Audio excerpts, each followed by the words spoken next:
Sa nangyari sa dalawang talo namin na mas malinaw na nakita namin yung mga pagkakamali. Mas ano naman yung gusto namin mangyari sa loob ng court. Talaga na napatunayan namin na kailangan gawin talaga.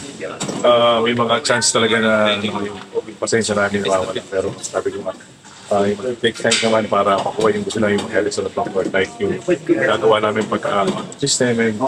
Yun lang. Siguro more on kailangan lang namin talagang i-adapt kung ano man yung sitwasyon namin every time na may mga ganang sitwasyon. Kasi ang problema talaga namin is yung first ball namin. Although siguro yung pagkatalo, doon kami matututo. Kasi hindi ka naman sa mahaba, maraming hindi mangyari, pwede kang makasama sa Final Four, pero yung pakipaglaban sa baba, siguro sa mga ganitong sitwasyon, kailangan pa rin namin talaga na mas ma-prove pa namin yung gusto namin sa mga dapat kami.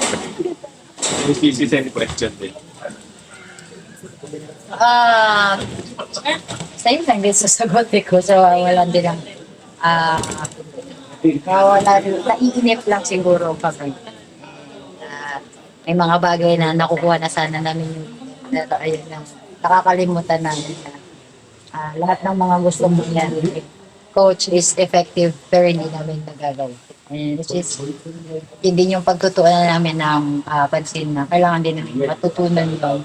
Kasi ako ngayon, nung bumalik kasi ako sa Inter, ang dami kong natutunan sa new knowledge na-adapt din ni Coach Dante, which is yung mga nakukuha niyang new techniques. But, ayun, yun yung kailangan naming pagtulan ng pansin, lalo-lalo na sa amin ni Eya and sa mga spikers. Which initial update lang. Okay siya. Okay sa akin. Just, focus. Ano lang siya, dati naman talaga niya yung problema, yung sa groin niya. And may strain na kasi din yun siya sa out.